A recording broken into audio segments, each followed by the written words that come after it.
بھائی یار کبھی کبھی نا ایک بات دل میں آ رہی ہوتی ہے اور کچھ سوالات بھی اس کے بارے میں جو ہے نا وہ دل میں اٹھتے ہیں اور انسان کہتا ہے کہ یار اس کا جواب جو ہے نا چاہیے ہوتا ہے. اور میں بار بار اس کویسچن کے بارے میں سوچ رہا ہوتا ہوں اور کویسچن یہی ہے کہ نبی کریم صلی اللہ علیہ وآلہ وسلم کی زندگی کو دیکھیں, ان کی وائفس کے بارے میں پڑھیں تو حضرت خدیجہ کا جو سٹیٹس تھا نبی کریم صلی اللہ علیہ وسلم کی زندگی میں وہ ایک الگ ہی تھا. تاریخ نے جس طرح ہمیں بتایا ہے اور نبی کریم صلی اللہ علیہ وسلم سے جو ہمیں پتہ چلا اور اماں عائشہ کی جو نریشنز ہمیں نظر آتی ہیں کہ اللہ کے نبی صلی اللہ علیہ وسلم کی زندگی میں حضرت خدیجہ کا جو سٹیٹس تھا اور جو محبت تھی اس کی مثال نہیں ہے. اور اللہ کے نبی صلی اللہ علیہ وسلم خود حضرت خدیجہ کو ایک مقام دیتے تھے اپنی زندگی میں. تو اس کی کیا وجہ ہے کہ ساری وائفس کی محبت, ساری وائفس کا اخلاق ایک طرف ہے اور حضرت خدیجہ کا جو سٹیٹس ہے, جو ان کی محبت ہے, جو مقام اللہ کے نبی صلی اللہ علیہ وسلم کی زندگی میں ہے وہ ایک الگ ہے. اصل میں آپ یہ دیکھیں کہ انسان نہ بعض اوقات اپنی زندگی کے کچھ ایسی مشکل مراحل پر ہوتا ہے اور کچھ ایسی کنڈیشنز اور کچھ ایسی سچویشن سے گزر رہا ہوتا ہے کہ جس میں انسان اپنے آپ کو بہت اکیلا فیل کرتا ہے. اور نہ صرف وہ اکیلا فیل کرتا ہے بلکہ اس کو یہ احساس ہوتا ہے کہ شاید جس چیز کے لیے میں لڑ رہا ہوں نا وہ شاید دوسروں کو سمجھ نہیں آ رہی اس بات کی, اس کی اہمیت کا لوگوں کو اندازہ نہیں ہو رہا. اور ایسے موقع پر جو بندہ انسان کے ساتھ کھڑا ہونا وہ انسان کو کبھی نہیں بھولتا. سبحان اللہ. ایسے نبی صلی اللہ علیہ وسلم جو تھے جب آپ نے نبوت کا اعلان کیا تو سب سے پہلے آپ کے اپنے رشتہ داروں نے آپ کی مخالفت کی اور آغاز میں آپ صلی اللہ علیہ وسلم پر ایسی کنڈیشن آئی کہ ہی فیلٹ الون, کوئی بھی ساتھ نہیں تھا, سمجھ نہیں آتی تھی. اپنے رشتہ دار اور اپنے فیملی والے ممبرز کو بھی نہیں سمجھا پا رہے تھے کہ یہ چیز ان کے لیے کتنی اہم ہے. لیکن اس وقت اگر کسی نے نبی صلی اللہ علیہ وسلم کا ساتھ دیا نا تو وہ ایک ہی تھی, وہ آپ کی بیوی تھی. اللہ. حضرت عائشہ رضی اللہ تعالیٰ عنہ نے کیا کہا اللہ کے رسول کو؟ آپ نے حضرت عائشہ نے کہا کہ اے اللہ کے رسول صلی اللہ علیہ وسلم قد ابدلک اللہ عز وجل بها خیرا منها, کہ اللہ تعالیٰ نے تو آپ کو اس سے بہتر بیوی اور خوبصورت بیویاں دی ہیں, عطا کی ہیں. آپ نے جواب دیا کہ نہیں عائشہ, ما ابدلنی اللہ عز وجل خیرا منها, اللہ تعالیٰ نے مجھے ان سے بہتر کوئی بیوی نہیں دی یا پھر کوئی بھی ایسی بیوی نہیں ہے جو ان کا مقام لے سکے. اور اس کی ریزن کیا ہے؟ آپ نے فرمایا کہ اس کی ریزن یہ ہے کہ قد آمنت بی اذ کفرنی الناس, حضرت خدیجہ اس وقت مجھ پر ایمان لے کے آئیں جب لوگوں نے میرا انکار کیا. وصدقتنی اذ کذبنی الناس, اور مجھے میری سچائی پر گواہی انہوں نے اس وقت دی جب لوگوں نے مجھے جھٹلایا. اور فرمایا کہ وواستنی بمالھا اذ حرمنی الناس, جب مجھے لوگوں کی مدد کی ضرورت تھی کہ وہ مجھ پر خرچ کریں, میری اس کاز کے اندر انویسٹ کریں, تو اس وقت کسی نے نہیں کیا, صرف خدیجہ نے کیا. دیکھیں محبت جو ہوتی ہے نا اس کے مختلف درجات ہوتے ہیں. امام ابن قیم نے اس پر بہت لکھا ہے. اگر دو بڑی کیٹیگریز پہ اگر ہم بات کریں نا, محبت کا ایک درجہ ہوتا ہے جو پہلا درجہ ہوتا ہے نا, وہاں پہ انسان ذرا مین فل ہوتا ہے, وہاں پہ انسان اگلے سے نا محبت اپنے لیے کرتا ہے.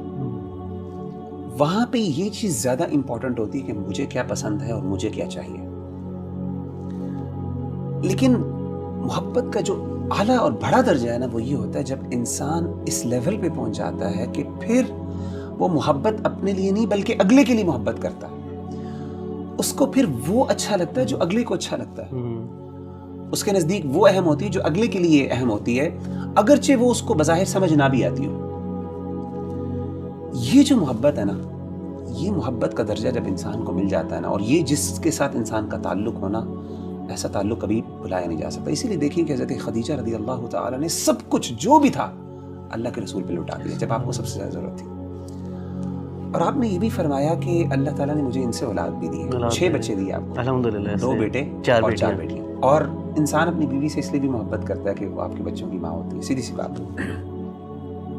اور یہ جو بندہ ہوتا ہے نا نبی بھائی, یہ انسان کو بھولتا نہیں ہے. انسان کو بڑی یاد آتی ہے ایسے بندے کی جو آپ کا مشکل کا ساتھی ہوتا ہے, جو سمجھتا ہے کہ کس ایفرٹ سے, کس کس یعنی جب آپ کو سب سے زیادہ ضرورت تھی اس وقت جو آپ کے ساتھ کھڑا ہوا تھا نا، اس کی اہمیت کا آپ کو اندازہ ہوتا ہے، آپ کو وہ بندہ یاد آتا ہے.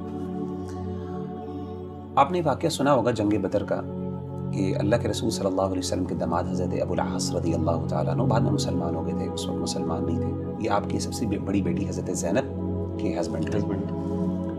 حضرت زینب تو مسلمان تھی الحمدللہ.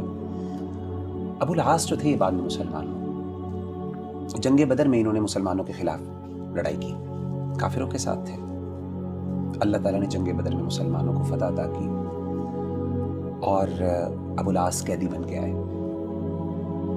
حضرت زینب نے نا اپنے شوہر سے بڑی محبت تھی، تو اپنے شوہر کو کیونکہ آپ نے کہا کہ فدیہ دے کے آزاد کروا لو، تو حضرت زینب نے نا ایک ہار اللہ کے رسول صلی اللہ علیہ وسلم کی خدمت میں بھیجوایا. اللہ اکبر. اور وہ ہار کون سا تھا؟ وہ اصل میں وہ ہار تھا جو کہ حضرت خدیجہ نے حضرت زینب کو دیا تھا.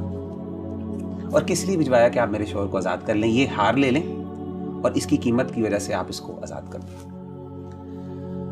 امام ابن کثیر رحمہ اللہ تعالیٰ عنہ فرماتے ہیں کہ اللہ کے رسول صلی اللہ علیہ وسلم کے پاس وہ ہار پیش ہوا تو آپ نے اس ہار کو دیکھا، کہتے ہیں قد رق له رقة شدیدة، آپ پر کپ کپی تاری ہوئی اور آپ کی آنکھوں سے آنسو نکل آئے حضرت عائشہ کی حضرت خدیجہ کی وہ ہار کو دیکھ کے کہ میری بیوی کا یہ ہار ہے اور میری بیٹی نے بھجوایا کہ میں اس کے شوہر کو آزاد کروں.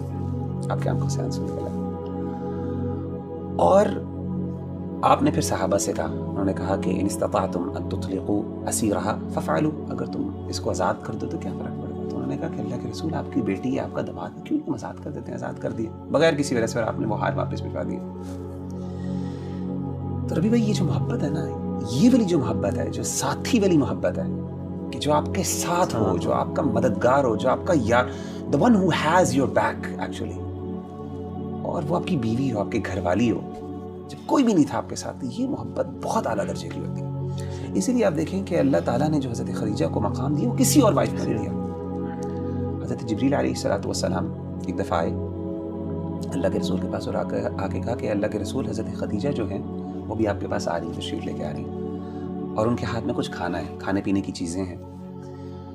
جب وہ آپ کے پاس آئیں، اقرأ علیہ السلام من ربی و منی، اللہ تعالیٰ کا سلام ان کو پہنچائیے کہ اللہ نے ان کے لیے سلام بھیجا ہے، اور میری طرف سے بھی جبریل علیہ السلام کی طرف سے بھی. اور آگے کیا کہا، یہ سننے والی بات ہے، وبشرها ببیت فی الجنہ، اور جنت میں ایک گھر کی خوشخبری دیجیے ان کو، اللہ نے ان کے لیے تیار کیا ہے، من قصب، ایسا گھر جو موتیوں سے اللہ نے تیار کیا ہے. اچھا اس گھر کی خاص بات کیا ہے؟ جیسے بخاری کی حدیث ہے، اس گھر کی خاص بات یہ ہے لا صخب فیہا ولا نصب، نہ اس میں کوئی شور ہے اور نہ اس میں کوئی مشقت اور دقت والی چیزیں ہیں. امام ابن کثیر رحمہ اللہ تعالیٰ نے یہ بات فرمائی بڑی، اور انہوں نے ذکر کی اپنی البدایہ والنہایہ میں بعض علماء کے حوالے سے کہ انہوں نے اس کی توجیہ بیان کی کہ یہ ایسا گھر خاص کیوں ہے. تو انہوں نے یہ کہا کہ اگر آپ ان کی سیرت کا مطالعہ کریں تو حضرت خدیجہ رضی اللہ تعالیٰ عنہ نے کبھی بھی اپنی زندگی میں اللہ کے رسول صلی اللہ علیہ وسلم سے اونچی بات نہیں کی تھی. اللہ، اسی لیے اللہ نے ان کو ایسا گھر عطا کیا جس میں کوئی شور نہیں ہوتا. اور کہتے ہیں کہ دوسری ریزن جس کی وجہ سے ایسا گھر ہے، آپ صلی اللہ علیہ وسلم کو اپنی زندگی میں کبھی حضرت خدیجہ سے کسی بات پہ شکوہ نہیں ہوا، ایک بھی شکایت کا موقع نہیں دیا. حالانکہ آپ کو پتہ ہے کہ یہ جو آداب اور اخلاقیات ہیں یہ تو اس کے سورۃ الحجرات مدینہ میں نازل ہوئی. اور وغیرہ بھی آپ نے ایک شور کی بات کی کہ حضرت خدیجہ کا جو تھا، حضرت خدیجہ نے کبھی اونچی آواز سے بات نہیں کی، آواز بلند نہیں کی. حالانکہ مدینہ آپ دیکھیں مدینہ میں نا یہ حکم نازل ہوا تھا کہ نبی سے اونچی آپ کی آواز نہیں ہو سکتی. ان کی کوئی تربیت نہیں کی اللہ کے رسول نے، کیونکہ آپ ابھی مسلمان، ابھی یہ نہیں ہے، حضرت خدیجہ ابھی اسلام ابھی بالکل آغاز کا، اور آپ سے ان کی پہلے شادی ہو گئی تھی. تو یہ ساری. اور دوسری چیز میں دوبارہ جاننا چاہوں گا کہ کبھی مشقت، کبھی شکوہ نہیں ہوا آپ سے، اللہ کے نبی صلی اللہ علیہ وسلم کی طرف سے شکوہ نہیں ہوا، اللہ کے رسول کو ان سے کبھی شکوہ نہیں ہوا، کوئی شکایت کا موقع نہیں دیا. حالانکہ آپ صلی اللہ علیہ وسلم کو اپنی دیگر جو بیویاں تھیں ان سے بعض اوقات شکوے ہوئے، کچھ شکایات قرآن مجید میں بھی ان کا ذکر موجود ہے، حضرت عائشہ سے، حضرت حفصہ سے، دیگر بیویوں سے بھی. لیکن یہ وہ واحد خاتون ہے، امام ابن قیم بھی کہتے ہیں کہ کبھی بھی آج تک آپ سے، اور یہ ان کا خاصہ جس کی وجہ سے اللہ کے رسول کو ان سے محبت تھی. اسی لیے آپ دیکھیں یہ ساری چیزیں اگر آپ ان کی تاریخ پڑھیں نا تو پھر کنکلوژن یہی نکلتی ہے کہ اللہ کے رسول صلی اللہ علیہ وسلم نے فرمایا کہ انی رزقت حبھا، کہ کہ اللہ نے ان کی محبت میرے دل میں ڈالی. یعنی in other words I cannot explain the love.